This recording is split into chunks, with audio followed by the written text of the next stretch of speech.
उत्तरी इजराइल पर हिजबुल्ला का कहर बढ़ता ही जा रहा है। गाजा में हमास को सुरक्षा कवच देने के लिए हिजबुल्ला लगातार इजरायली सेना पर रॉकेट, मिसाइल और ड्रोन हमले कर रहा है।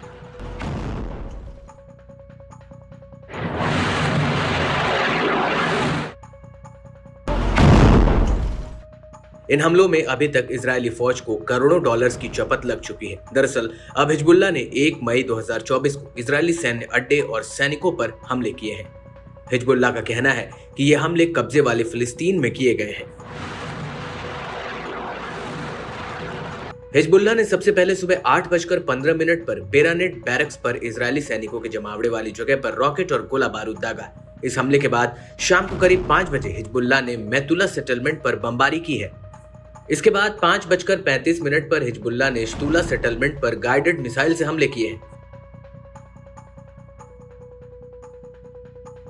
और इस हमले के बाद 5:50 पर हिजबुल्ला ने रोसेट अल अलम सैन्य अड्डे पर हिजबुल्ला ने कब्जे वाले लेबनान के कफार चौबा हिल्स पर रॉकेट की बरसात कर दी।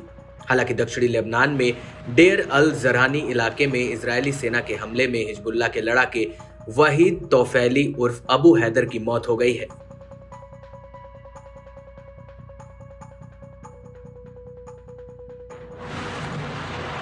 वहीं दूसरी तरफ हिजबुल्ला ने 29 अप्रैल 2024 को मैतुला सेटलमेंट पर किए गए हमलों का वीडियो भी जारी किया है। इस वीडियो में साफ दिख रहा है कि कैसे हिजबुल्ला एक बिल्डिंग को निशाना बनाता है जिससे इजरायली सैनिक पनाह लिए होते हैं।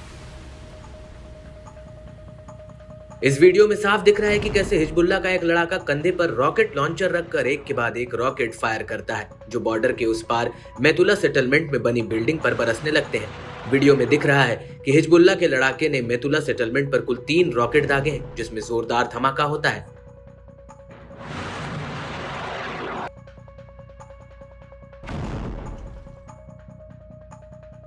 वहीं दूसरी तरफ उत्तरी इजराइल पर हिजबुल्ला के इन हमलों की वजह से इजराइल की राजनीति में घमासान मचा हुआ है। दरअसल इजरायली सेना के रिजर्व मेजर जनरल और पूर्व आईडीएफ के डिप्टी चीफ ऑफ स्टाफ यार गोलान ने पीएम नेतन्याहू के खिलाफ मोर्चा खोल दिया है। उन्होंने इजरायली न्यूज चैनल 12 को दिए गए इंटरव्यू में कहा कि नेतन्याहू ने उत्तरी इजराइल को कुचल दिया है और हिजबुल्ला की दया भरोसे छोड़ दिया है।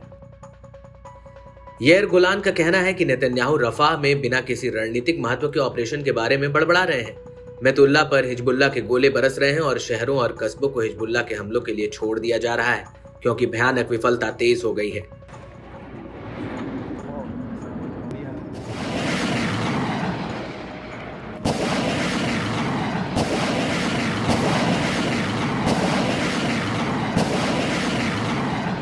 आपको बता दें कि यार गोलान ने जिस इजरायली चैनल को इंटरव्यू दिया है उसी चैनल ने इससे एक दिन पहले खबर दी थी कि मैतुला सेटलमेंट पर लेबनान की तरफ से 12 एंटी टैंक मिसाइलें दागी गई थी और हिजबुल्ला के हमलों की वजह से दर्जनों सेटलमेंट को वहां सुरक्षित जगहों पर भेजा गया था।